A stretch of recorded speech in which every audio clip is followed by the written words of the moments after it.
আজি যেটো আমি আঁচনি ইয়াত ঘোষণা কৰিছো বা উদ্বোধন কৰিছো সৰকাৰি কৰ্মচাৰীসকলে এটা পোৰ্টেল আমি ইয়াত মুকলি কৰিছো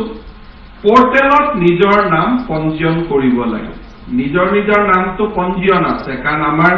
সিপিএমএছৰ ডাটাৰ পৰা আমি তাক অলৰেডি ৰাখি থৈছো কিন্তু আমাৰ ডিপেন্ডেন্ট সকলৰ নাম যে মোৰ মা কোন দেউতা কোন মোৰ লৰা ছোৱালী কোন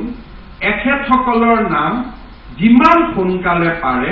আমি পঞ্জীয়ন কৰাৰ ব্যৱস্থা কৰিব লাগিব পঞ্জীয়নৰ বাবে কিয়স্ক থাকিব পোৰ্টেলৰ ঠিকনা মুকলি কৰি দিয়া হ'ব আৰু চৰকাৰৰ ফালৰ পৰা ইয়াক প্ৰচাৰ আৰু প্ৰসাৰ কৰাৰ ব্যৱস্থা কৰা হ'ব মই ভাবো যে বিভিন্ন সাৰ্ভিস এসোসিয়েশনে নেতৃত্ব ললে সেই কামটো অধিক সুকলমে সমাধান হ'ব পঞ্জীয়ন হোৱাৰ পিছত মোৰ যদি বেমাৰ আজাৰ হয়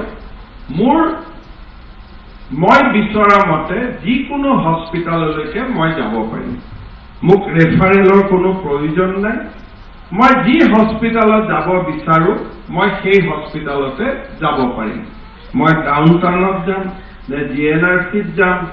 নে মই মেডিকেলত যাম নে মই এপলো চেন্নাইত যাম নে মই মেক্সত যাম তাৰ কাৰণে আপোনালোকে এতিয়াৰ পৰা মেডিকেল কলেজত গৈ ৰেফাৰেল সাৰ্টিফিকেট উলোৱাৰ প্ৰয়োজনীয়তা নাথাকিব ইয়াৰ পৰিৱৰ্তে পোনে পোনে আপোনালোকে চিকিৎসালয়খনত যাব পাৰিব আৰু সিজিএছএছ ভাৰত চৰকাৰে নিৰ্ধাৰণ কৰি দিয়া বেমাৰৰ বিপৰীতে যেটো পুঁজি সেই পুঁজি আপোনালোকে চৰকাৰৰ পৰা পাব পাৰিব কোনোবাই যদি ভাৰত চৰকাৰে নিৰ্ধাৰণ কৰি দিয়া পুঁজিতকৈ বেছি টকা খৰচ কৰিব খুজে বা আন কিবা তেওঁলোকৰ নাৰ্ছিং হোমৰ লগত কথা বতৰা থাকে মেডিকেল কলেজৰ লগত কথা বতৰা থাকে তাৰ দায়িত্ব চৰকাৰী কৰ্মচাৰীজনৰ নিজৰ কিন্তু আমি ভাৰত চৰকাৰে নিজৰ কৰ্মচাৰীক যিমান ৰিইম্বাৰ্সমেন্ট কৰে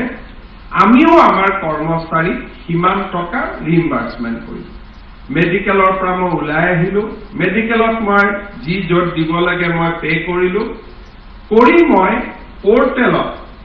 হয় হস্পিটালত থাকুতে বা হস্পিটালৰ পৰা ওলাই আহি পোৰ্টেলত মই মোৰ ক্লেইম ৰেইজ কৰিম যেতিয়া ক্লেইম ৰেইজ আমি কৰিম আমাৰ লগত থাৰ্ড পাৰ্টি থাকিব যোনে অনুসন্ধান কৰিব যে আপুনি সেই মেডিকেল বা হস্পিটালখনত আছিল নে নাই আপোনাৰ ইমান টকাই বিল হৈছিল নে বা আপোনাৰ ইমান টকাই ট্ৰিটমেন্ট কষ্ট হৈছিল নে নাই সেইখিনি সন্তুষ্ট হোৱাৰ লগে লগে থাৰ্ড পাৰ্টিয়ে পোৰ্টেলৰ জৰিয়তে আমালৈ ৰিকমেন্ডেশন কৰিব যে হয় তেখেত হস্পিটালত থকাটো সত্য তেওঁক আমি এই টকা পইচা বিল দিব পাৰো অটল অমৃত অভিযান সোসাইটিৰ ভিতৰতে এখন মেডিকেল এডমিসিবিলিটি বোৰ্ড থাকিব যাক কৰ্মচাৰীসকলে দেখা নাপায়